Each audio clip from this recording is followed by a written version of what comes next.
السلام عليكم اخواننا اعضاء الجروب المحترمين والكل المهتمين بعربيات ذوي الهمم. وبوجه الفيديو ده اكتر للمهتمين بسيارات ذوي الهمم. طبعا من خلال اسئلة الناس بتتكلم عن جزئية مهمة جدا، ان المبلغ اللي معاه ايه العربية اللي انا ممكن اجيبها اقل اسعار عربيات موجودة في كوريا، وفي نفس الوقت مناسبة للسوق المصري، يعني قطع غيارها تكاد تكون متوفرة في البيع والشراء والصيانة. برضو العربية لحد ما مفيش مشاكل منها في كل المحافظات، ماشية كويس. بالإضافة لأن دي يعتبر أقل عربيات ممكن تركبها بسعر قليل. طيب هنبدأ مع بعض كده، بسم الله نفتح موقع انكار عشان ما اطولش عليكم ونعرف اقل اسعار عربيات او اقل عربيات ممكن تشتريها من موقع انكار. والعربيات دي مناسبة زي ما قلت للسوق المصري. مبدئيا هنبدأ كده حسبتنا. اي عربية هيكون الشحن بتاعها زي بعض، الشحن تقريبا دلوقتي 1050 دولار.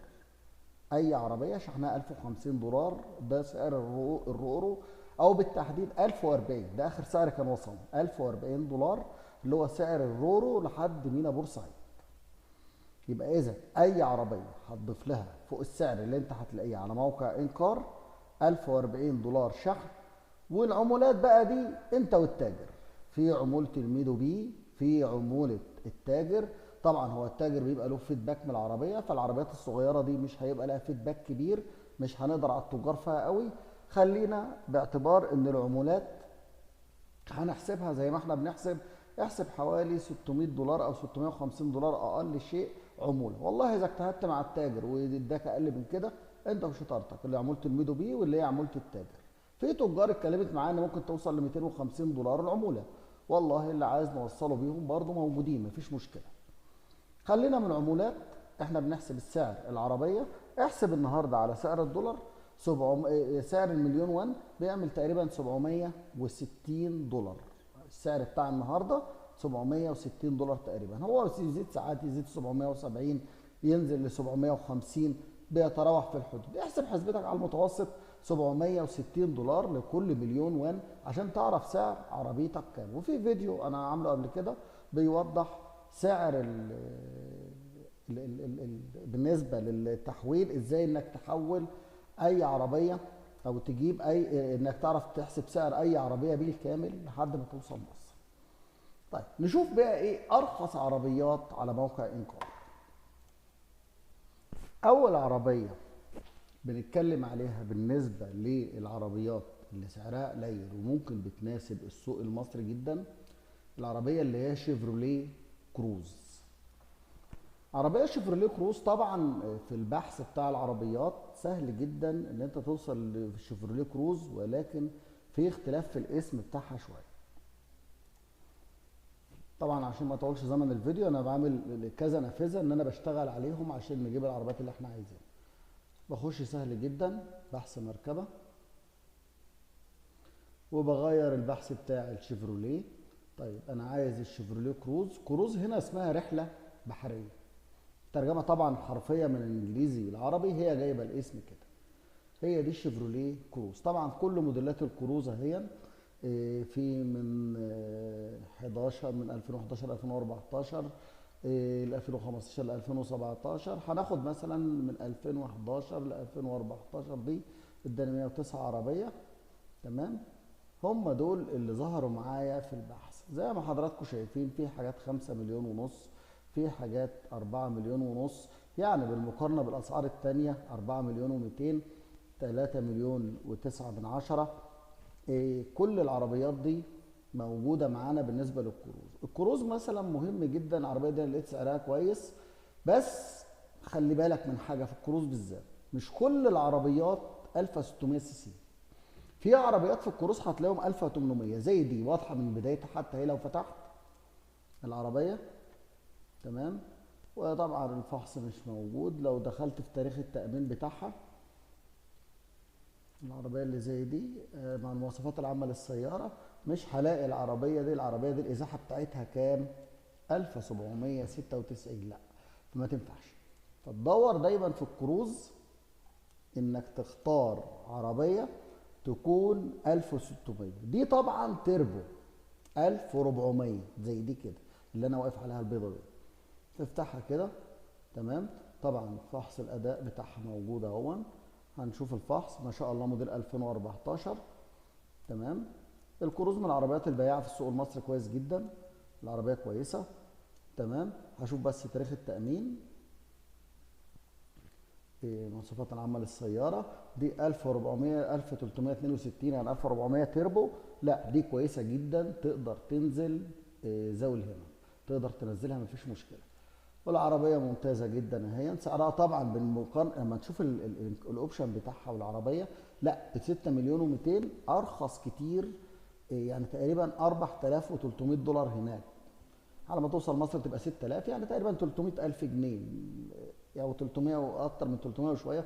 طبعا بالمقارنه بالاسعار الهيونداي لو موديل 2014 لا مش هتلاقي السعر ده في الهيونداي او بالامكانيات دي. وبرضه الامر يرجع لك قبل ما تشتري اي عربيه اتاكد قطع غيارها متوفره في منطقتك، اتاكد من الصيانه. هي العربيات دي اللي انا بقولها دي ماشيه في السوق المصري كويس وقطع غيارها كويس. عربيه كويسه جدا اهي. طبعا التفاصيل احنا وضحناها في اكتر من فيديو قبل كده. تاني عربية معانا وبيكون سعرها مناسب جدا واسمها على الموقع مفيش مشكلة منه، اللي هي شيفروليه لاسيتي. لاسيتي من العربيات المعروفة في السوق في مصر، سعرها كويس جدا هنا على الموقع. دي طبعا البحث بتاعها برضو زي اي عربية احنا موضحينه، وهتلاقي اسم لاسيتي واضح مفيش تغيير فيه. تمام. لو بصيت على الموقع هتلاقي اسم لاسيتي واضح. لو عايزين نوضحه، لو انا طلعت كده بره، تمام، شيفروليه لاسيتي، شيفروليه الشركه شيفروليه لاسيتي اهي. انزل ادور في العربيات لحد ما اوصل لكلمه لاسيتي. في موديلين في اللاسيتي من 2009، من الاثنين و2009 ومن 2008 ل 2011. بلاش اللي هو الموديل القديم ده، خليك من 2008 ل 2011. طيب دي 38 عربيه موجودين على الموقع. الاولى دي انا شايفها فيها فتحه سقف كويسه، هفتحها. فحص الاداء، تعرف بس مفيش مشكله. تاريخ التامين بتاعها، الموقع بيحمل بس. شوف بطاقه المواصفات، تنزل تمام التمام. ومن العربيات المعروفه في السوق في مصر ولها ناسها. وسبعا لما نبص للسعر بتاعها، لما نبص 3 مليون 300. الموديل بتاعها طبعا 2009 مش بعيد قوي. 3 مليون 300 على ما توصل مصر. 3 مليون 300 يعني تقريبا 2300 دولار. ده سعرها في كوريا 2300 دولار، يعني تقريبا بتخش في حوالي 120 130 الف جنيه. على ما توصل مصر ممكن توصل ل 200 220. ودي برضو الناس اللي كانت بتسالني ايه العربيات الرخيصه اللي ممكن اجيبها بالسعر القليل. طيب تالت عربيه معايا، هجيب عربيه اللي هي برضو محبوبه قوي في السوق المصري ومعروفه جدا، برضو شيفروليه، اللي هي الافيو. الافيو برضو اسمها موجود هنا عادي. شيفروليه افيو من العربيات اللي لها اسم في السوق المصري ومعروفه، والناس عارفه قطع غيارها ومعروفه في كل الاماكن وكل الميكانيكيه حافظينها. من العربيات الكويسه جدا. هناخد افيو سيدان من 11 ل 16 دي باعتبار ان يبقى سعرها كويس للناس. الافيو برضو من العربيات اللي سعرها كويس، يعني مثلا دي عامله 5 مليون، دي عامله 3 مليون 900، 4 مليون ونص. يعني قيمتها ممكن تبقى في متناول الناس اللي المبلغ بتاعها قليل. الافيو من العربيات اللي يعني انا في ناس جربتها كتير وشكرت فيه. موديل 2014 اهي، فحصها كويس ما فيش منها مشكله. طبعا التاريخ التامين بتاعها هي اكتر من مش اكتر من 1600 سي سي، دي متاكد منه. كل الافيو اقل من 1600 سي سي، وغيارها اوتوماتيك، وفيها كل اللي انت عايزه، تقدر تتعامل معاه بشكل كويس جدا. دي برضو من العربيات الرخيصه اللي انا بحترمها جدا، وممكن تمشي مع الناس بحيث ان الامكانياته بسيطه. برضو دي من العربيات اللي ممكن تناسب بسعر قليل. هنا بقى هنيجي العربيه من العربيات اللي انا شايف انها بالنسبه للسوق المصري مناسبه. جايز ناس ما تأيدنيش في الفكره دي ان العربيه صغيره قوي، ولكن انا شايفها عربيه يعني يعني ابسط الامور مع السوق المصري دي اللي هي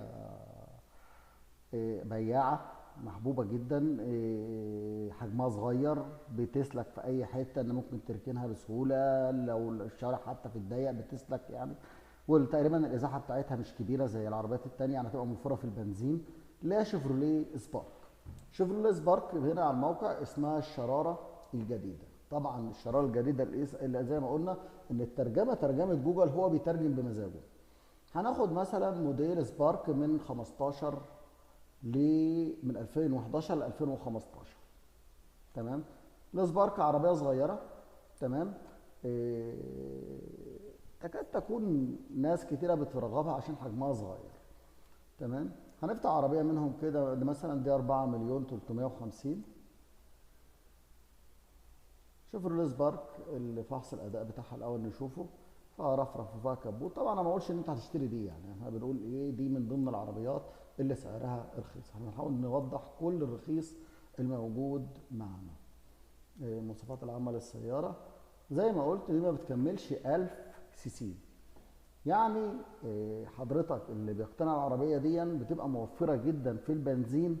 هي مشكلتها بس مع السفريات البعيده، لو انت مش بتسافر كتير او لو انت مشاوير محدوده داخل مدينه، وبالذات اخواننا ذوي الهمم انه بقى محتاج عربيه على قد الحاله، انه مثلا لو رايح بيه مستشفى، رايح بيه اي مكان يقدر يتحرك بيه. وفي نفس الوقت العربيه الميزه انها صغيره، يعني في اي مكان هتتركن، في اي مكان هتخش بسهوله، هتخش اي شارع. برضه هتبقى موفره جدا معاك في البنزين والزيت، وقطع الغيار بتاعتها مرغوبه. وعلى فكره لما بتيجي تبيع العربيات الصغيره دي مرغوبه جدا في البيع وما بتخسرش ثمنها، يعني بيفضلوها دايما الناس كتيره حتى في الوقت الحالي مع غلاء البنزين والغلاء قطع الغيار والكلام ده، بداوا يحبوا عربيات زي الشيفروليه السبارك، انها من العربيات اللي بتبقى موجوده اقتصاديه بمعنى اقتصاديه. على فكره الباب ده بيبقى يتفتح، وفي باب تاني بيتفتح الباب التاني عادي، يعني مش بابين، هي 4 بابين عادي بيتفتحوا، والعربيه بتبقى واسعه من جوه مفيش مشكله. هي بس مع المطبات اللي هي الشديده بتبقى حذر منها شويه، لكن ما شاء الله ما فيش حد اشتكى منها، ناس كتير راكباها في مصر ومعروفه جدا. وسعرها طبعا لما نبص هنا 4 مليون 350. طيب هتقول لي هنا مثلا لو انا اجيب مثلا ممكن الاقي لاسيت في كده في نفس الرينج، وممكن الاقي كروز عادي، دي حاجه ترجع لك. كل واحد بيختار العربيه اللي تناسبه. احنا بنوجه دايما ايه ارخص عربيات موجوده على المواقع الكوريه، بحيث لما تيجي تبقى تختار دي الاسعار الناس اللي هي عايزه مثلا رينج 200 220 الف. ايه العربيه اللي بعد كده اللي ممكن برضو تلاقي ان سعرها كويس ومناسب بالنسبه للسوق المصري، وبرضو عربيه صغيره تقريبا 1100 سي سي، إيه برضو مرغوبه في السوق المصري ولا اسمها، وعربيه جميله جدا، ومن انتاج شركه كيا كمان. الناس اللي بتخاف من شركه شيفروليه، العربيه كيا بيكانتو. كيا بيكانتو هتلاقيها باسم الصباح الجديد او اسم الصباح دي. لما بتيجي تدور في عربيات الكيا طبعا البحث بتاعك بيكون في عربيات الكيا واسم الصباح الجديد. هناخد مثلا من 11 ل 15. طبعا انا رجعت بالبحث، رجع تاني لانه هو كده رجع معايا. صباح جديد من 11 ل 15 ادينا 719 عربيه. طبعا لما نبص لاسعارها زي ما حضراتكم شايفين الرينج بتاعها اقل كتير بالنسبه للمقارنه بالعربيات الكبيره. طبعا هي فيها ميزه لما انا اقول هوضحها دلوقتي، اللي هي موضوع الازاحه بتاعتها. عربيه كويسه جدا. دي موديل كام؟ موديل نشوفها 2012، فحصها كويس. تمام. تاريخ التأمين مهم جدا اشوف بس البيانات بتاعتها. طبعا دي ما بتكملش، هنا مش مكمله 1000 سي سي، هي في منها بينزل 1100 تقريبا، دي يعني ما كملتش 1000 سي سي، يعني برضه هتبقى اقتصاديه جدا في البنزين، اقتصاديه في القطع الغيار، كميه الزيت اللي هتاخدها مش كبيره زي العربيات الكبيره.